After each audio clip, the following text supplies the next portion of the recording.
Chaque fois que votre esprit sombre et se laisse abattre par les épreuves et les vicissitudes de la vie, vous perdez votre empire sur les puissances du mal.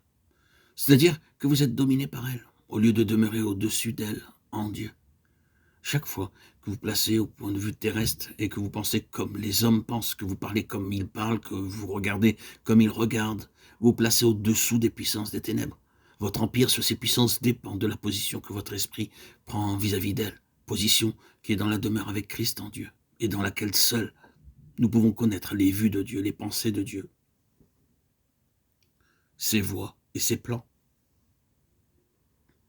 Vous pouvez être tellement pris par les choses terrestres que votre esprit ne peut pas s'élever au-dessus d'elles. Le diable sait cela, et il déverse des choses terrestres sur vous pour vous tenir à leur niveau. Alors vous sombrez, et vous ne pouvez plus vous élever au-dessus d'elles quand vient le combat. Ah, si vous devez être un vainqueur, il faut qu'il y ait quelque chose à vaincre. Et chaque fois que vous êtes victorieux sur un point, cela entraîne nécessairement une victoire plus importante dans la prochaine attaque. Aussi, si vous êtes victorieux aujourd'hui, vous aurez demain quelque chose de plus grand à vaincre, à chaque épreuve. Ou bien vous vous enfoncerez, serez battu, ou bien vous vous élèverez dans l'esprit de victoire.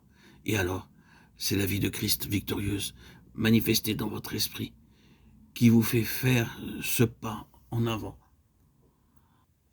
Vous ne pouvez pas vivre et respirer facilement dans la vie terrestre. Une fois que vous avez connu cette union céleste avec le Seigneur et expérimenté la puissance de l'Esprit, vous ne pourrez plus jamais supporter la vie d'en bas. Vous en serez suffoqué.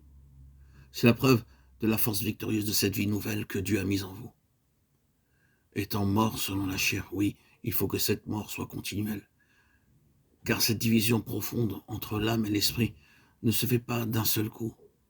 Paul écrit, « Mes frères, nous ne voulons pas que vous ignoriez l'affliction qui nous est survenue en Asie et dont nous avons été accablés excessivement et au-dessus de nos forces, en sorte que nous avons été dans une grande perplexité, même pour notre vie.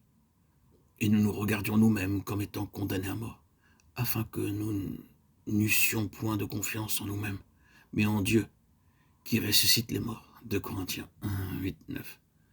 Ainsi Paul, dans le sens spirituel, avait besoin de mourir continuellement selon la chair.